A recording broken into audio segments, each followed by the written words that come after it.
come here often? Because I'm glad you do. You are looking sublime.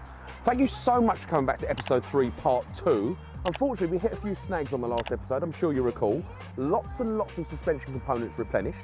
Let's get into that later on. For now, we've gone for the fun stuff, the coilovers, the wheels and tyres. And I cannot say thank you enough to Driftworks. Let's have a look, see what they've sent us. Here's one I prepared earlier on. So, we have been blessed with some HSD monochromes. These, I'm not going to blow smoke and say these are the best coilovers in the world because I've never used them before. But one thing I will say is the boys at Driftworks do not hang about in their cars. So I am very, very confident that these are going to stand the test, even with my 20 stone in the Cooper S. I cannot wait to get them on. Stick around for these beautiful visuals. That's the result. Green as well, luck of the Irish. Let's just hope these last a bit longer than the old ones.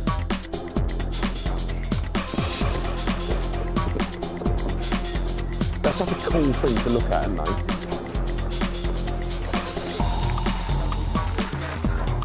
Overnight part from Birmingham. Hasn't quite got the same ring to it, has it?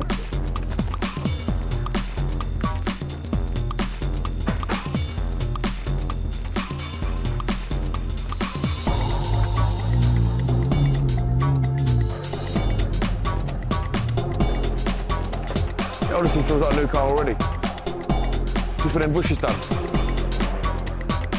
Look, remind me, what bits have been done and what bits are we doing? Okay, so far we've done pretty much all the suspension and the arms. We've done wishbone arms, bushes, ball joints, inner and outer steering arms. We're going to be doing anti-roll bar links. That's done now. The subframe was off, so we've done all of that.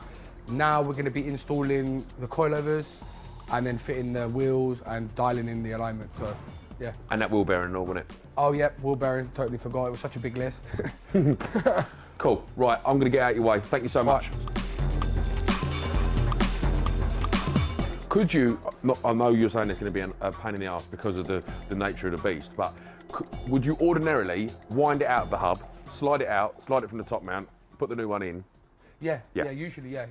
But because the hubs are so corroded, you just want to get it out? Yeah, it's not only that, it's because this car, the coilover or the shock sits about that much into the hub. So like you got to think about if the coilover is sitting that much into the hub, you've got to get that travel down on the wishbone arms to get it out the hub. Yeah.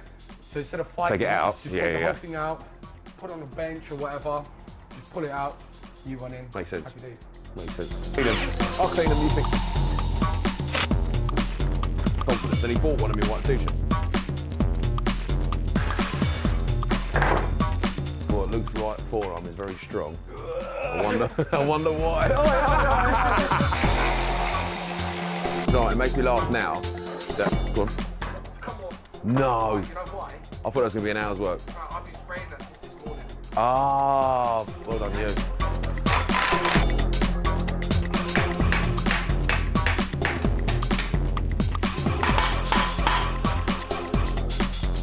Fit for the beat.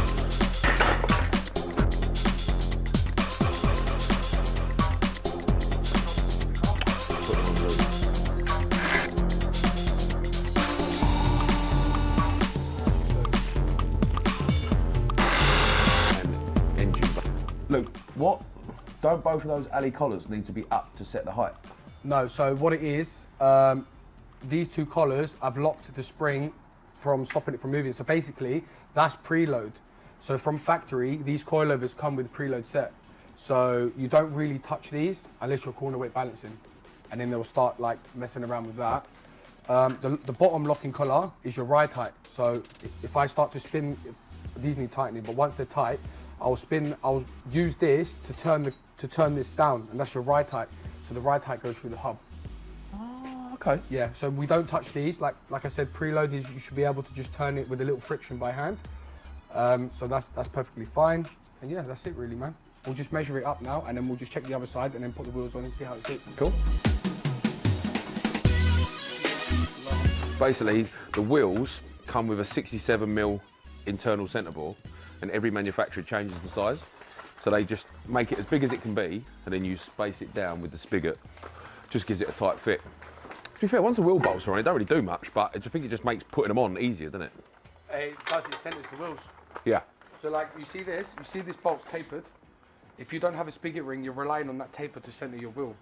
And if you don't run spigot rings, then you can get Put too much stress on it. Yeah, you get wheel wobble and your wheels can... The reason we got spacers, the Bowler B10s that we've got, the maximum offset we could have was 45, and the original wheels were 25. So we've got this to make up the difference.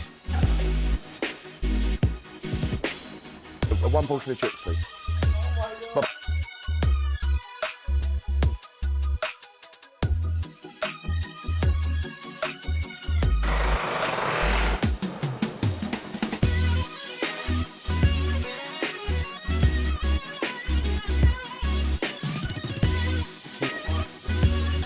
so we're just out in Jack's Mini. We're just going to road test it after doing all this work. What we've done is just by putting the coilovers on, I don't just want to go straight into the alignment. I just want to take you for a shakedown, and that's what we're going to be doing right now. All of a sudden, from just straight off of the bat, feels nice and tight. The new tyres need bedding in. We're going to turn the traction off because otherwise... they've just come back from their initial testing. Now it's starting to do the alignment, and it's my turn. Woo! Right, so the Mini's on the machine now. As you can see, green is good. Yep. The back is good. I remember when you first bring me the car, how much camber you had? Yeah, it was terrible. When the car gets slower, obviously it gains Pulls it camber. in. So obviously that's no good. The back is intolerance, which is quite cool. Obviously raising it up has helped the car. If you go to the front, you see the front wheels? Yeah. Wow. See that? It's literally showing us what it is there. Wow. So what we need to do with that is let the car settle. Yep. Let it find where it wants to go. Bring it back in a week's time, and then we'll dial in the cambers, and then finalise it. So what kills a tyre is people think it's camber when your wheels are doing this, but it's not. It's actually your toe in and toe out. So if your wheels are towing out, it's a tyre killer. Literally destroy your tyre.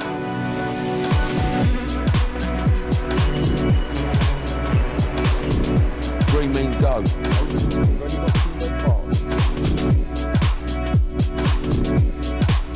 Geezer, thank you so much. I've got to have a go. Yeah, of course, man. Oh, it's like a brand new car.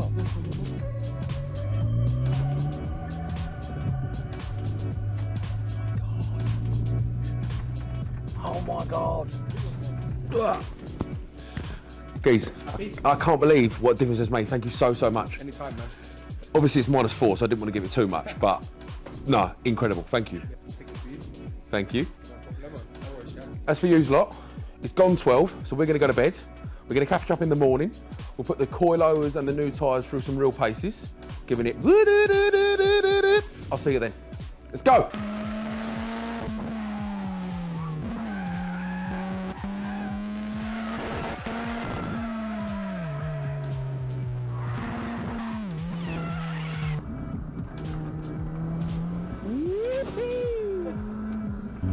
When we first got this car, obviously there's a massive preconceived idea that Mini's handling is phenomenal. And when we got it, I was like, it's all right. The Clio out-handle this. I think there's a lot of cars that could out-handle it, but it seems that was the case because of lots and lots of broken parts. Now, I'm sure there are better handling cars, a GT3 for starters. But for 1,500 quid, I can't imagine you can go around the corner much faster than 1,500 quid and some coilovers. Obviously, they're not free, but... Go on!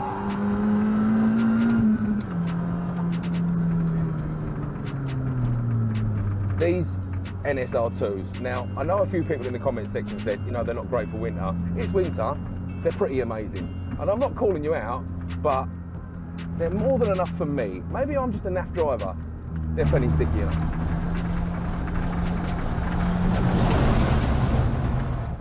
Absolute asbo. So that's it. Project Skräper is Project Skräper no more. I think we need a new name. Drop a little suggestion in the comment section. I just want to say again, massive thank you to Luke. Huge thank you to the guys at Driftworks for them HSD coilovers. They are phenomenal. For me, the bulk of the work is now done. The handling is sublime. I've not found a limit to the grip. I'm sure there'll be a few dibs in the comment section. I could, but you're not driving it, so off you pop. Visually, so much more pleasing. Easier wheels to clean. Grey suits the mint a lot more rather than the black. got rid of them god-awful rotor grids. Ta-da. Next, deep clean the engine bay. That is properly hanging under there, it is disgusting. And then service, we've got a little misfire at about 2,500, 3,000 revs, and I can't wait to get rid of that. Then paint shop, doors back, get rid of those crusty arches, refit the front and rear bumper and the side skirts because they're flapping about in the wind like a windsock. And then we will be announcing what we're doing with this little gem. For now, I'm saying no more.